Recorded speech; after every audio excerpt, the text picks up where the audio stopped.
ആക്കപ്പെടുന്നു. എന്നാൽ ക്രൈസ്തവർക്ക് അപ്രകാരം ഒരു സേക്രഡ് ലാംഗ്വേജ് ആയിട്ട് പ്രത്യേകമായിട്ട് ഭാഷയില്ല. സഭയ്ക്ക് ഔദ്യോഗികമായ ഭാഷയുണ്ട്. സഭയുടെ ഔദ്യോഗികമായ ഭാഷ ലത്തീനാണ്, കത്തോലിക്ക സഭയുടെ ഔദ്യോഗികമായ ഭാഷ. എങ്കിലും ഒരു ഭാഷ ദൈവികമാണ് എന്ന ആ രീതിയിലുള്ള ചിന്ത ക്രൈസ്തവ ദർശനത്തിൽ ഇല്ല. പകരം മനുഷ്യൻ സംസാരിച്ച എല്ലാ ഭാഷകളും ശ്രേഷ്ഠമാണ് എന്ന് ദൈവം കരുതുന്നു. ഈ നിവേശനത്തിലൂടെ തിരഞ്ഞെടുക്കപ്പെട്ട ജനം, തിരഞ്ഞെടുപ്പ് വ്യക്തികൾ തെറ്റുകൂടാതെ തങ്ങളുടെ ഭാഷയിൽ, തങ്ങളുടെ അറിവിന്റെ പരിധിയിൽ ഇത് എഴുതി. ഇതിനെയാണ് ദൈവ നിവേശനം എന്ന് പറയുക. ഈ വചനം വീണ്ടും പറയുന്നു, അവസാന നാളുകളിൽ ദൈവം തൻ പുത്രനായ ക്രിസ്തു വഴി നമ്മോട് സംസാരിച്ചിരിക്കുന്നു. വിശുദ്ധ യോഹന്നാൻ എഴുതിയ സുവിശേഷം 14-ാം അധ്യായം 26-ാം വാക്യത്തിന് പ്രകാരമാണ് പറയുക, എന്റെ നാമത്തിൽ പിതാവ് അയക്കുന്ന പരിശുദ്ധാത്മാവ് എല്ലാ കാര്യങ്ങളും നിങ്ങളെ പഠിപ്പിക്കുകയും ഞാൻ നിങ്ങളോട് പറഞ്ഞിട്ടുള്ളവയെല്ലാം നിങ്ങളെ അനുസ്മരിപ്പിക്കുകയും ചെയ്യും. അപ്പോൾ കർത്താവിന്റെ മരണത്തിന്റെയും ഉത്ഥാനത്തിന്റെയും സ്വർഗാരോഹണത്തിന്റെയും ശേഷം അവിടുന്ന് പ്രദാനം ചെയ്ത, അവിടുന്ന് അയച്ച പരിശുദ്ധാത്മാവാണ് കർത്താവ് ചെയ്ത എല്ലാ പ്രവൃത്തികളും ഈ തിരഞ്ഞെടുക്കപ്പെട്ടവരെ അനുസ്മരിപ്പിക്കുക.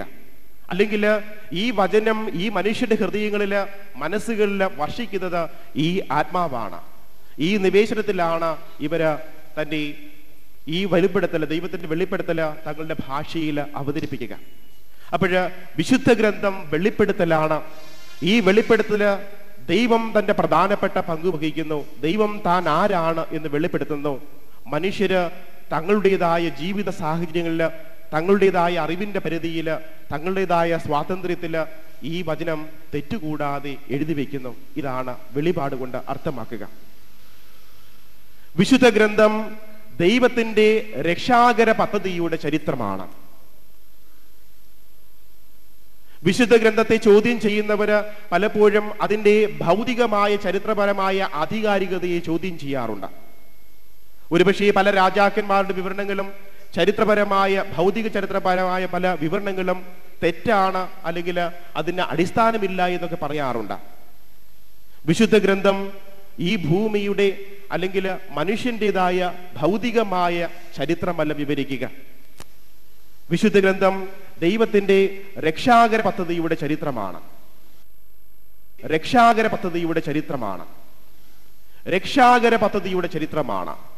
രക്ഷ എങ്ങനെയുണ്ടായി, രക്ഷ എങ്ങനെ ദൈവം പ്രദാനം ചെയ്തു എന്നാണ് വിശുദ്ധ ഗ്രന്ഥത്തിൽ പ്രതിപാദിക്കപ്പെടുക. എല്ലാ മതങ്ങളും രക്ഷയെക്കുറിച്ച് പറയുന്നുണ്ട്.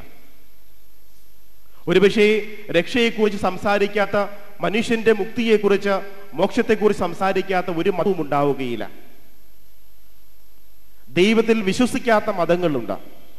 ദൈവത്തിൽ വിശ്വസിക്കാത്ത മതങ്ങൾ ഒരുപക്ഷെ വളരെ കൃത്യമായിട്ട് അപ്രകാരം പറയാൻ സാധിക്കുമോ എന്ന് എനിക്കറിയില്ല. എങ്കിലും ജൈന മതവും ബുദ്ധമതവും വളരെ പ്രത്യക്ഷമായ രീതിയിൽ ഒരു ദൈവത്തിൽ വിശ്വസിക്കുന്നില്ല. എങ്കിലും ആ മതങ്ങളും രക്ഷയിൽ വിശ്വസിക്കുന്നുണ്ട്. മനുഷ്യൻ രക്ഷ പ്രാപിക്കണമെന്ന് വിശ്വസിക്കുന്നുണ്ട്. വിശുദ്ധ ഖുർആൻ പറയുന്നു, if you love Allah, Allah will love you. നിങ്ങൾ അള്ളാഹുവിനെ സ്നേഹിക്കുകയാണെങ്കിൽ അള്ളാഹു നിങ്ങളെ സ്നേഹിക്കും, നിങ്ങളുടെ പാപങ്ങൾ പൊറുക്കുമെന്ന്. അപ്പോൾ മനുഷ്യന്റെ പാപങ്ങൾക്ക് പൊറുതിയുണ്ട്. മനുഷ്യന്റെ പാപങ്ങൾക്ക് പൊറുതി ഉണ്ടാകണം, മനുഷ്യൻ രക്ഷ പ്രാപിക്കണം എന്നുള്ളത് എല്ലാ മതങ്ങളുടെയും അടിസ്ഥാനപരമായ തത്വമാണ്. എന്നാൽ വിശുദ്ധ ഗ്രന്ഥത്തിന് ഈ രക്ഷാകര ചരിത്രത്തിലെ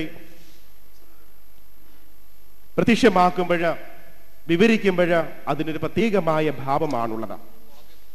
ബൈബിൾ രക്ഷാകര ചരിത്രത്തിന് ഒരു വ്യത്യസ്തമായ മുഖമാണുള്ളത്. സ്നേഹമാകുന്ന ദൈവം വ്യവസ്ഥകളില്ലാതെ മനുഷ്യനെ സ്നേഹിച്ച് മനുഷ്യന്റെ തിരിച്ചുവരവിനായി കാത്തിരിക്കുകയും സഹിക്കുകയും ചെയ്യുന്ന ദൈവത്തിന്റെ വെളിപ്പെടുത്തലാണ് അത്. സ്നേഹപിതാവിന്റെ വെളിപ്പെടുത്തലാണ്. ഈ വെളിപ്പെടുത്തല് ഈ രക്ഷാകര പദ്ധതിയിൽ വിവരിക്കപ്പെടുന്നത് സ്നേഹിക്കുന്ന ദൈവത്തിൻ്റെതായ പശ്ചാത്തലത്തിലാണ്.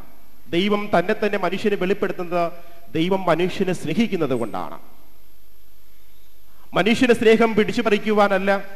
മനുഷ്യൻ സ്നേഹിച്ചാലും മനുഷ്യൻ ദ്രോഹിച്ചാലും മനുഷ്യൻ വേണ്ട എന്ന് പറഞ്ഞാലും വ്യവസ്ഥകളില്ലാതെ യാതൊരു കണ്ടീഷനും ഇല്ലാതെ മനുഷ്യനെ സ്നേഹിക്കുന്നത് കൊണ്ടാണ് ദൈവം തന്നെ തന്നെ മനുഷ്യന് വേണ്ടി വെളിപ്പെടുത്തുക. ദൈവം അപ്രകാരം മനുഷ്യനെ സ്നേഹിച്ചതിൻ്റെ സ്നേഹത്തിന്റെ ചരിത്രമാണ് വിശുദ്ധ ഗ്രന്ഥം.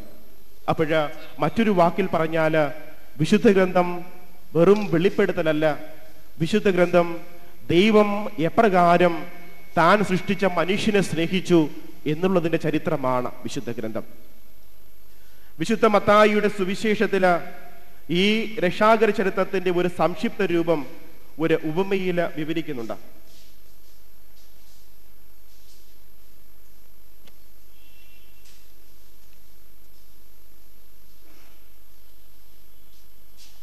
മുന്തിരിത്തോട്ടത്തിലെ കൃഷിക്കാരുടെ ഉപമ എന്ന പേരിലാണ് ആ ഉപമ അറിയപ്പെടുന്നത്. ഇപ്രകാരമാണ് അത് വിവരിക്കപ്പെടുക. ഒരു വീട്ടുടമസ്ഥൻ ഒരു മുന്തിരിത്തോട്ടം നട്ടുപിടിപ്പിച്ചു. അതിനു ചുറ്റും വേലി കെട്ടി.